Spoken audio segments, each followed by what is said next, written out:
Good afternoon and welcome to F.I.D.O Talk with Dave Thompson. Today we're going to dive into the subject of morale. We're going to talk a little bit about the importance of morale, give some examples of how morale has helped certain organizations throughout history, and then we're going to dive into what we can do in our own organizations to improve morale and make it a sustainable tool for us as leaders and influential teammates. So let's get going.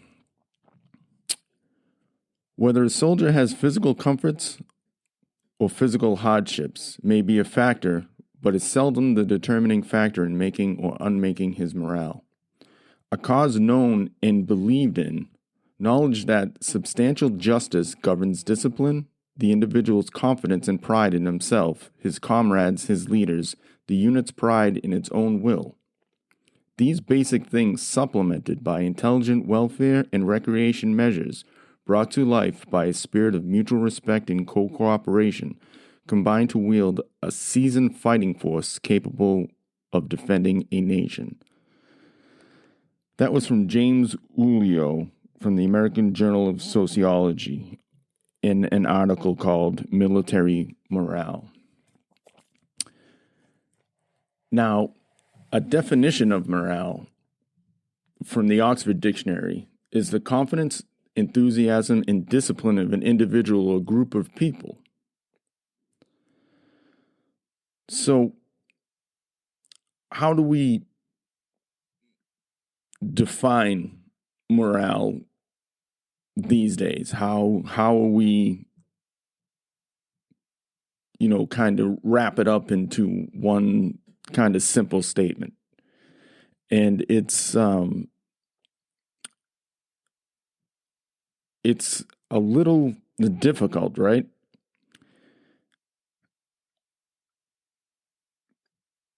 When a group of people have a belief in what they're doing, they have a belief in the overall mission, combined with a belief of their leaders, the people to the right and the left of them, it creates an atmosphere. It creates an environment of healthy production. And I think that's kind of a good simplistic definition of morale. A healthy environment for people to be effective in accomplishing an overall goal or mission. Humans they're a funny creature, right? There's a flip side to where everyone wants to be a part of a group because we're social animals, but we don't want to lose that individualism. And being a part of a successful group, a top group, I think is a goal of any young person, right? I can't ever remember growing up or talking to kids at school and anyone having any aspirations of wanting to be just average. You would hear kids of wanting to be in the Marine Corps because they were the best conventional fighting force in the world. People wanted to play in the NFL. They wanted to play D1 college ball. They wanted to play all these top level sports. And that's what humans do, right? They strive to be better. They strive to perform. once we hit roadblocks and we hit different stepping stones in our lives, things can get demoralizing, and that is significant. Being demoralized can really take away from an overall goal. It can be devastating. There's some examples out there, though, of how morale has redefined and accomplished some amazing feats. If we go far enough back in history, you can learn some valuable lessons in the form of morale. Arthur Upman Pope wrote an article, The Importance of Morale. And he states morale wins wars. It solves crisis and as an indispensable condition of a vigorous national life and equally essential to the maximum achievement of the individual. And he goes on to list examples of how morale has accomplished some incredible feats. When you think of like the armies of Joan of Arc, always outnumbered, always out-equipped. The enemy always had, better equipment and better arms and things like that. And she was extremely successful. Everyone knows the Thermopylae and Marathon battles, the 300, Valley Forge, the Peninsula Campaign, Alexander the Great, and probably one of the most successful tacticians of morale was Hannibal. Hannibal, as often thought of as the greatest general in antiquity, used morale with incredible effectiveness. He seized upon the demoralization of his enemy, and oftentimes, outnumbered by 2-1, was very successful. How he did that, and how they all did that, is by understanding the needs of their people. We all have basic human needs. Abraham Maslow, in his hierarchy of basic human needs, or hierarchy of needs,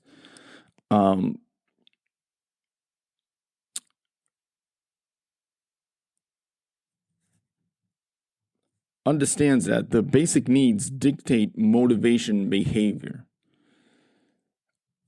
If a human is safe, secure, has food, water, and rest, those physical basic human needs are taken care of. From there, he can start developing his psychological needs, the needs of relationships, of friends, of feelings of accomplishment. From there, the human can get into, self-actualization in achieving their full potential. Now, it's hard to say that all those examples and those generals and those leaders, knew of the hierarchy of needs, but they did take care of their people, right? They took care of the needs of their men and women within their organizations. So they created an environment of high morale, of people realizing their full potential. They're realizing that they can overcome insurmountable odds, the 2-to-1, the 3-to-1 against, and still come out on top and be very effective in whatever they're doing. That in itself lends to organizational pride, being the best of the best, and even being, outnumbered, and kind of like the Cinderella story. The pride, the self-accomplishment, the accomplishment of the overall team and organization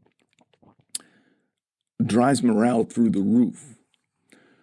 And when you create that morale and the successes keep coming, and you're building that juggernaut, that's a very, very, very difficult dynamic to defeat. Having morale in your organization or our organizations it's absolutely crucial. It's incredibly crucial. And I can speak, and I can certainly think of at least one example of there was a time in a different country where we were conducting a mission, and it wasn't the greatest of places to be. But the directives coming from the frontline leaders were get it done. And it was done. It was done. The objective that we were trying to accomplish, though, was the security of another unit. That's what our objective would lead to: securing a piece of land and building security around that operating post. Well, it was done. It certainly was done, but it was done half-assed. And the speed in which it was done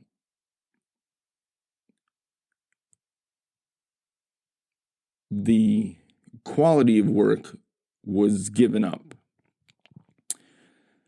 And it was done so just for the frontline leaders to be able to pin up a graph of production, of see what I did, see what we did. We did this many, linear feet of security measures in a week, in whatever the time frame had was at the time.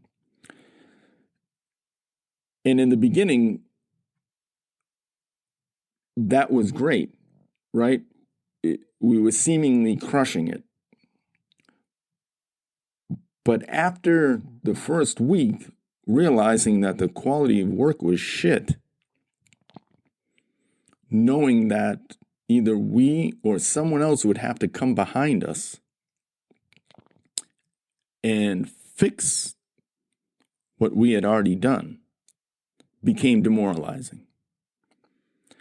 It exposed the leadership as not genuine, as not taking care of their soldiers, right? The basic needs, the safety, the security of the soldiers, right? That in turn put the relationships in question. And from there, it fractured that platoon. It's not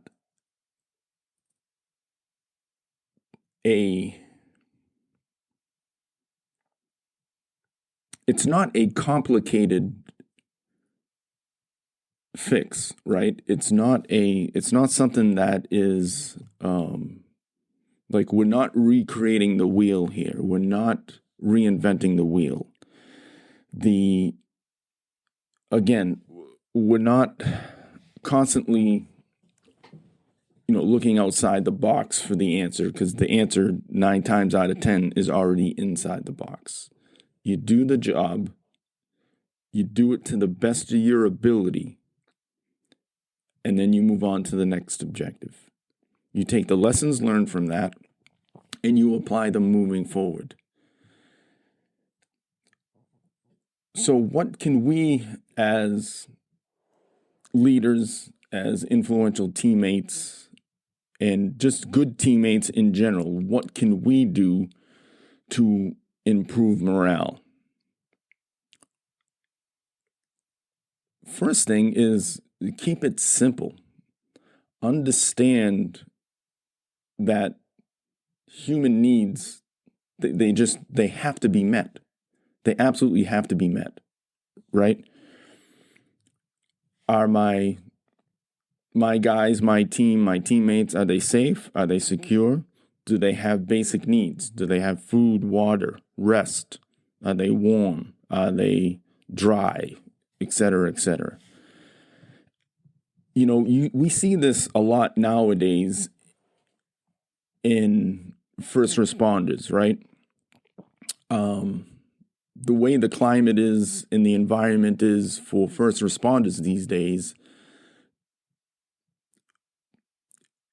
I'm not sure if they're safe. I'm not sure if they're secure as far as food, water, rest, maybe not. The importance of that, it can't be overstated. Without these basic needs, the expectation of them developing relationships, professional relationships, neutral relationships, lasting relationships within their own organizations, agencies, departments, et cetera, it won't get there. There's a natural progress to that until they themselves are safe, secure, and have everything they need, well rested, and are stable in their basic needs. They're not equipped to make those relationships within their teams, and never mind in their communities and to the public and the people that they serve.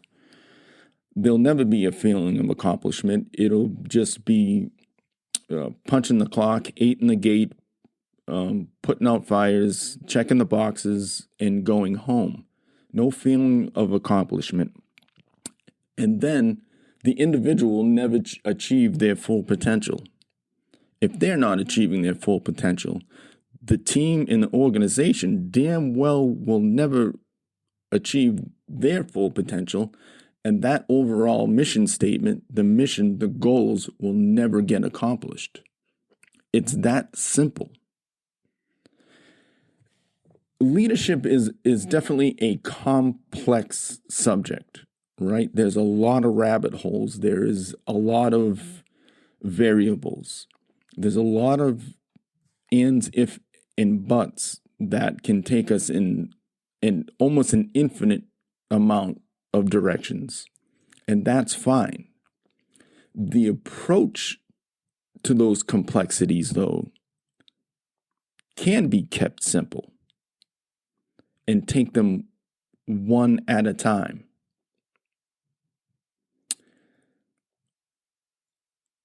In the context of today's subject of morale, take care of your people. If we keep those principles the same, the principles that we've talked about on here at Bare Bones, we talk about it, the mission, the men, and then me. That's Peter Blaber's theory, the boots on the ground theory. If we keep those priorities as they are, we're on the right road. We're well on our way. When it comes to the mission, everything revolves around the mission. Everything that we do is in pursuit is in support of that mission.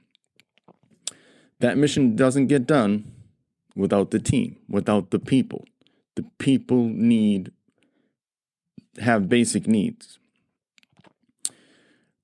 Take care of those basic needs. As soon as those basic physical needs, and they are very confident, they have no doubt that their leaders and influential teammates are going to make sure they're safe, they're secure, they have food, water, rest, and they're good physically, those relationships will start to be built. From then, the full potential will come around for sure. And then me, right? If I don't take care of me, if I don't take care of my basic needs, if I don't make sure that I'm healthy, mind, body, and spirit, then I can't take care of the guys. I can't take care of the team. And then that mission will never come to fruition. That goal, it just won't happen. It's something that we really need to, I think, if we're going to be part of a team, if we're going to be part of an organization, a department, an agency, if we're going to be in any type of industry, job, career that you're serving the public or anything that involves some sort of selfless service, if you don't take care of yourself so you can take care of the team, so they can take care of the mission, you're doing the whole organization a terrible disservice.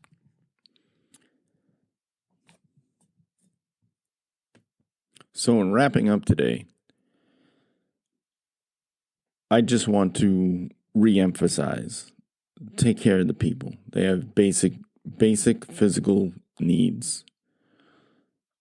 And at the end of the day, understand that as a leader, you are responsible for everything within that organization, top to bottom. The buck stops with you. Full responsibility. And one of the most overlooked responsibilities, in my opinion, especially these days, is the morale of the people, or the people within different organizations. One lesson we can take from Dwight D. Eisenhower on a particular mission is this.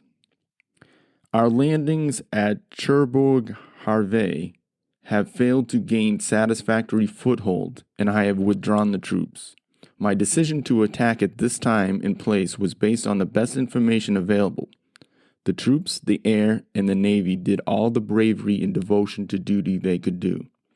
If any blame or fault attaches to the attempt, it is mine alone. So that's a great example right there. The Supreme Allied Commander takes full responsibility of a mission that didn't go through. He shoulders any blame that could come down.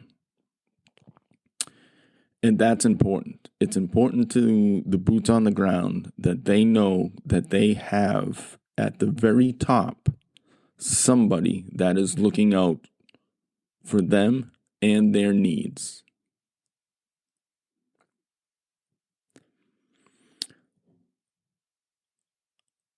I appreciate everybody listening.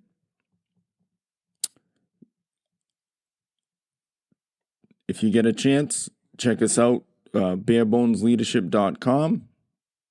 There's a few blogs up. Check out the YouTube channel. Check us out on Instagram and Facebook.